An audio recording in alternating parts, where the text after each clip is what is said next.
नमस्ते। कैसे हैं आप सब? उम्मीद करता हूँ बहुत अच्छे होंगे। स्वागत है आप सभी का मेरे चैनल कर शो में। चलिए आइए स्टार्ट करते हैं आज के अपने शेयर मार्केट की क्लास 20 को, जिसमें हम जानेंगे यूएसए इंडेक्स के बारे में। ठीक है, तो देखो, क्यों हमें यूएसए में इन्वेस्ट करना या ट्रेड करना जरूरी है, आज मैं आपको उसके इंपॉर्टेंस को समझाता हूँ। सबसे जो पहला इंपॉर्टेंस है ना, वो है कि आपको पता है कि यूएसए की जो करेंसी है वो डॉलर है, और हमारे इंडिया की जो करेंसी है वो रुपीज है, यानी रुपए में है। तो अगर मैं करंट आज के डेट की बात करूं, तो एक डॉलर इज इक्वल टू है 83.95 रुपीज। ठीक है, तो सबसे पहला तो आपको यही बेनिफिट है कि अगर आप यूएसए के स्टॉक में ट्रेडिंग इन्वेस्टमेंट करते हैं तो आपको इन्फ्लेशन का बेनिफिट मिलता है। दैट मींस आपका प्राइस ऑलरेडी ज्यादा होगा, और आपको पता है कि यूएसए के स्टॉक कितने अच्छे तरीके से परफॉर्म करते हैं। अब यहाँ पे मैंने एक टर्म बोला, इन्फ्लेशन।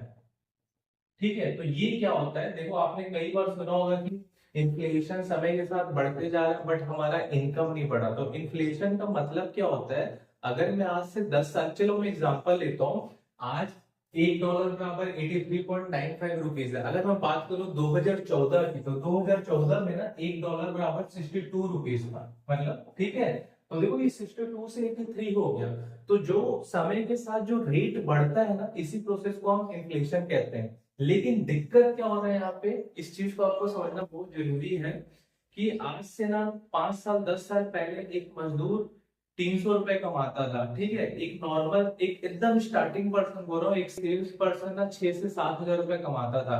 बट आज 10 साल बाद महंगाई तो डबल हो गई है। जो पेट्रोल हम 40 रुपए लेते थे, जो आलू हम 2 रुपए किलो खरीदते थे, वो आलू बस 30 रुपए किलो हो गया, वो पेट्रोल अब 100 रुपए लीटर हो गया। बट अगर हम अपने इनकम की बात करें, तो हमारे एक मजदूर की इनकम 300 से 400 रुपए हुई है, या ज्यादा ज्यादा 500 रुपए हुई है। एक सेल्समैन का इनकम 6 हजार 7 हजार से 10 हजार रुपए हो गया, 12 हजार रुपए हो गए। तो हमारा इनकम तो डबल या उससे ज्यादा नहीं हुआ, लेकिन महंगाई डबल या उससे ज्यादा हो गई है। तो इसे ही इन्फ्लेशन बोलते हैं। दैट मीन्स अगर समय के साथ महंगाई बढ़ती जाती है, तो समय के साथ हमें हमारे इन्वेस्टमेंट को या हमारे इनकम को भी वैसा ही बढ़ाना पड़ेगा।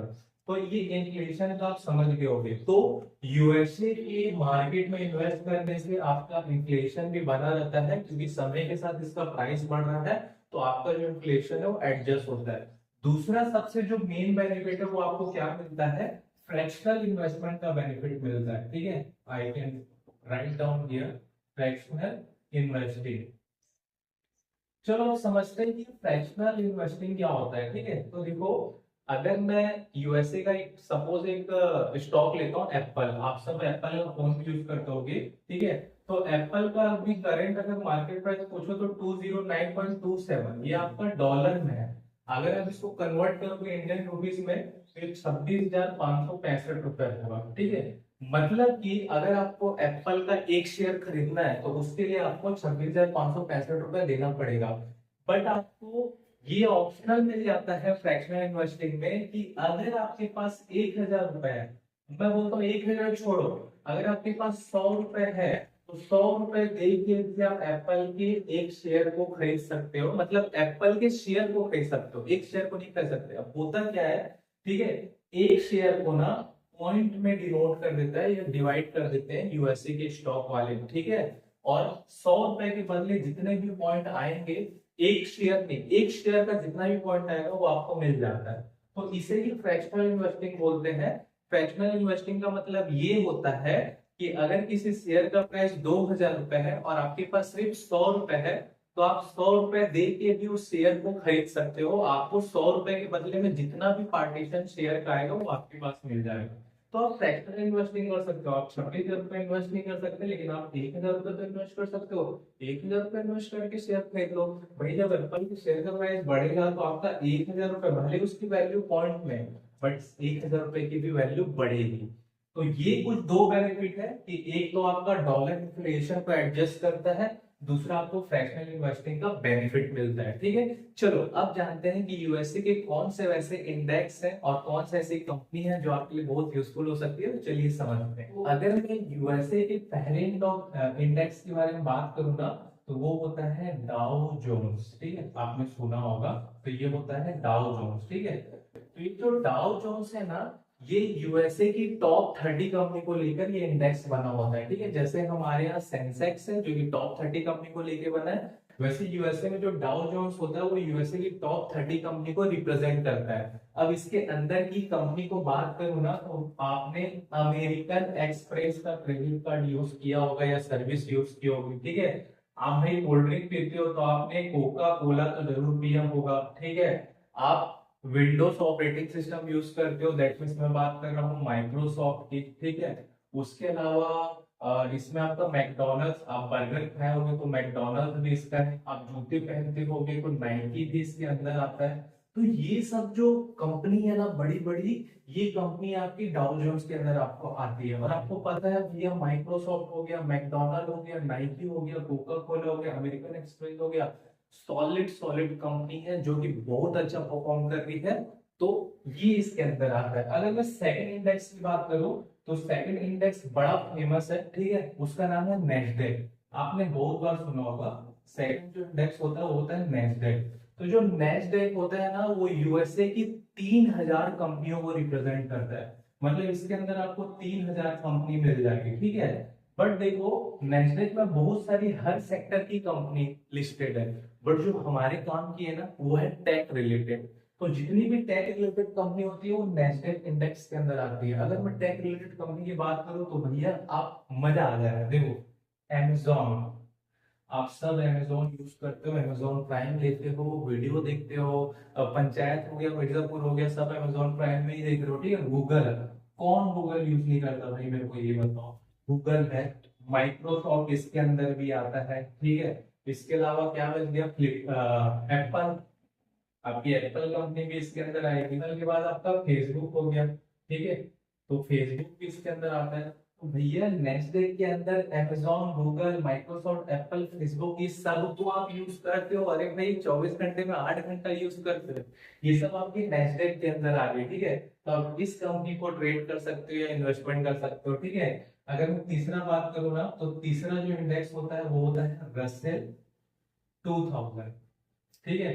तो देखो, आपको नाम से समझ आ रहा है, रसेल 2000 मतलब कि ये 2000 कंपनियों को रिप्रेजेंट करता है। इसके अंदर 2000 कंपनी होती है। लेकिन ये जो रसेल 2000 होता है ना, ये आपका स्मॉल कैप होता है। इसके अंदर पूरी आपकी स्मॉल कैप कंपनी आती है। अब स्मॉल कैप कंपनी क्या होती है ये मैंने आपको बता चुका है, आप देख सकते हैं, कोई दिक्कत नहीं है। चलिए, रसेल 2000 के बाद आपका आता है S&P 500, ठीक है।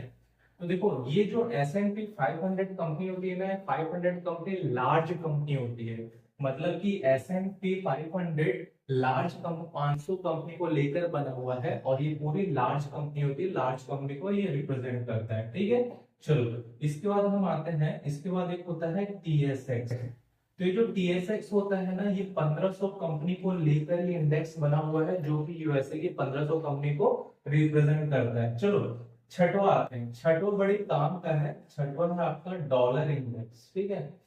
अब जैसा कि आपको पता है कि यूएसए का जो करेंसी है वो डॉलर है। तो जो डॉलर इंडेक्स है ना, वो डॉलर के प्राइस के फ्लक्चुएशन पे काम करता है, मतलब उसकी वैल्यू पे काम करता है। आप देखोगे, आज जिस डेट में मैं वीडियो बना रहा हूँ, तो आज 10 जुलाई, ठीक है। तो आज ना $1 का प्राइस है 83.95। बट अगर आज से 2 दिन पहले की बात करूं, अगर मैं 8 जुलाई की बात करूं, तो 8 जुलाई को इसका प्राइस था 83.91। तो 4 पॉइंट बढ़ गया आपका डॉलर में, 2 दिन में, ठीक है। तो ये जो डॉलर इंडेक्स है ना, ये यही काम करता है कि जो डॉलर की प्राइस है उसको मार्केट के अनुसार फ्लक्चुएट या ऊपर या नीचे करने का काम करता है। तो ये बहुत इंपॉर्टेंट है। चलो, जब हम डॉलर इंडेक्स की बात कर रहे हैं, तो फॉरेन के कुछ 5 ऐसे करेंसी है जिसके बारे में मे भी आपको जानना बहुत जरूरी होना चाहिए। तो मैं आपको बता देता हूँ उस 5 करेंसी के बारे में। यहाँ पे ना मैं आपके लिए फॉरेन के अदर 6 करेंसी को, मतलब ये जो 5 करेंसी है इंक्लूडिंग डॉलर को लेके आया हूँ, ताकि आपको इसका भी नॉलेज हो। तो देखो, डॉलर के बाद अगर मैं बात करूँ, एक करेंसी होती है यूरो। तो यूरो का जो हम शॉर्टकट लिखते हैं, जैसे हम डॉलर का शॉर्टकट ना यूएसडी लिखते हैं। आप किसी भी यूएसए की कंपनी को देखोगे ना, एप्पल के एक शेयर का प्राइस अगर 209.27 है, तो उसके आगे यूएसडी लिखा रहेगा, क्योंकि डॉलर का जो साइन होता है वो यूएसडी। साइन तो क्या होता है आपको पता है, बट इसको लिखते हैं हम यूएसडी है। तो वैसे यूरो को हम लिखते हैं EUR। तो अगर मैं यूरो का वेटेज की बात करूं तो 57.6% का वेटेज है। तो देखो मैंने पहले में लिखा WNGST वेट। तो आपने बहुत बार सुना होगा कि यहाँ पे इतना वेटेज है, इतना वेटेज है, इतना आपने बहुत बार सुना होगा। देखो मेरा सिंपल सा ये थॉट है कि शेयर मार्केट में या फाइनेंस से रिलेटेड या एजुकेशन से रिलेटेड जो भी टर्म यूज होते हैं, आपको उस टर्म के बारे में पता हो ताकि आपको समझना इजी हो जाए। तो यहाँ पे एक टर्म आया कि वेटेज। वेटेज क्या होता है, ठीक है। तो वेटेज कोई रॉकेट साइंस नहीं है। वेटेज का मतलब ये होता है, एग्जाम्पल के लिए अगर आपका कोई पोर्टफोलियो है, चलो पोर्टफोलियो छोड़ो, मैं आपको एग्जाम्पल से बताता हूँ। आपने SBI बैंक का 30% स्टॉक खरीद के रखा है, HDFC बैंक का 50% स्टॉक खरीद के रखा है और HDFC बैंक का 20% स्टॉक खरीद के रखा है। तो तीनों मिला के 100% हो गए। तो आप ये बोल सकते हो कि आपके पोर्टफोलियो में SBI बैंक का 30% का वेटेज है। दैट मीन्स आपके पास जो भी 100% आपका स्टॉक है, उसमें जो 30% का कंट्रीब्यूशन है वो SBI बैंक का है। तो सिंपल सा फंड है, आप समझ गए होंगे। तो अगर मैं बात कर रहा हूँ फॉरेन करेंसी का, तो फॉरेन करेंसी में जो यूरो है उसका जो वेटेज है वो 57.6% का है। दैट मीन्स जो डॉलर है, डॉलर के बाद जो सेकंड सबसे बड़ा करेंसी है, ठीक है, वो यूरो होता है। डॉलर को सबसे बड़ा करेंसी बोल रहे हैं। अगर मैं फॉरेन का एज्यूम कर रहा हूँ, मैं ओवरऑल ऑल कंट्री का एज्यूम्पशन नहीं कर रहा हूँ। तो यूरो का जो वेटेज है वो 57.6% का, जो कि सेकंड सबसे लार्जेस्ट करेंसी है, ठीक है। अगर मैं बात करूं फिर एक होता है जापानीज येन, जिसको हम बोलते हैं JPY। इसका जो वेटेज है वो 13.6 का है। अगर उसके बाद होता है नेक्स्ट होता है ब्रिटिश पाउंड, इसको हम GBP बोलते हैं। इसका वेटेज हमारा 11.9% का होता है। और देन फिर होता है कनाडियन डॉलर, जिसको हम CAD बोलते हैं और इसका वेटेज 9.1% का होता है। और दूसरा आता है फिर स्विस फ्रैंक, जिसको हम CHF बोलते हैं और इसका वेटेज 3.6% का होता है। तो अगर आज के बाद आपको डॉलर सुनने मिलेगा तो आपके दिमाग में आ जाएगा कि हाँ भाई डॉलर USA का करेंसी है, मतलब पैसे के बारे में बात हो रही हो। तो अगर आपको यूरो सुनने को मिले, जापानी CN सुनने को मिले, ब्रिटिश पाउंड या कनाडियन डॉलर या स्विस फ्रैंक सुनने को मिले, या इसके ये शॉर्टकट दिख जाए, तो आप समझ जाना ये भी एक करेंसी है, मतलब पैसे की बात हो रही है, ठीक है। तो मैंने आपको अभी तक 6 इंडेक्स बता दिए। चलिए यही चलते हैं अपने 7वें इंडेक्स के बारे में। तो जो हमारा 7वां इंडेक्स है ना, वो है US 10 ईयर ट्रेजरी, ठीक है। तो चलो इसके बारे में बात करते हैं। तो ये जो US 10 ईयर ट्रेजरी है ना, ये एक इंडेक्स है, बट इसके अंदर कोई भी कंपनी नहीं आती, क्योंकि ये US की गवर्नमेंट का इंडेक्स है। इसमें US की गवर्नमेंट के जो भी बॉन्ड्स होते हैं वो आते हैं, और उसमें 10 ईयर का समय रहता है कि 10 ईयर में गवर्नमेंट के जो भी बॉन्ड्स है वो मेच्योर हो जाएंगे। तो मेच्योर होने के बाद आपको कितना परसेंट रिटर्न देंगे, ये सब कैलकुलेशन किया जाता है US 10 ईयर ट्रेजरी में। इसलिए इसका नाम ही यही रखा है, ठीक है। तो मैं फिर से रिपीट कर दे रहा हूँ, US 10 ईयर ट्रेजरी में कोई भी स्टॉक या कंपनी नहीं आते। ये US गवर्नमेंट का एक बॉन्ड होता है जिसमें 10 ईयर का हम टाइम लेते हैं ताकि ये मेच्योर हो जाए तो उस पर रिटर्न देंगे। तो अगर मैं करेंट अगर इसका बात करूं तो इसका जो परसेंट चल रहा है 3.66% चल रहा है।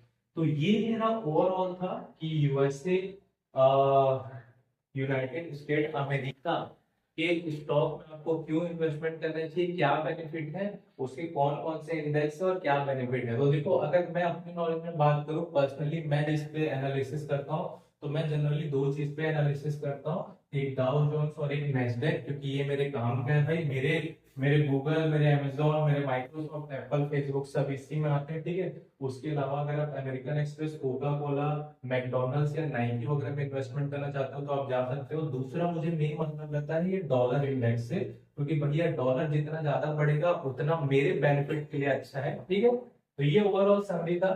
अगर ये वीडियो आपको अच्छा लगा तो लाइक करें, मुझे सब्सक्राइब करें, अपने उन दोस्तों के साथ भी शेयर करें जो शेयर मार्केट के बारे में या फाइनेंस के बारे में सीखना चाहते हैं। और अगर आपने मेरे अभी तक के वीडियो को नहीं देखा है तो या तो डिस्क्रिप्शन बॉक्स में या तो मेरे वीडियो के लास्ट में आपको एक लिंक मिल जाएगा, उसे क्लिक करके आप मेरे शेयर मार्केट के प्लेलिस्ट में जाके शुरू से लेकर अभी तक के वीडियो को देख सकते हैं। चलिए मिलते हैं अपने नेक्स्ट क्लास में एक नई वीडियो के साथ। तब तक खुश रहिए, बिंदास रहिए, लाइफ के मजे लीजिए। Thank you so much.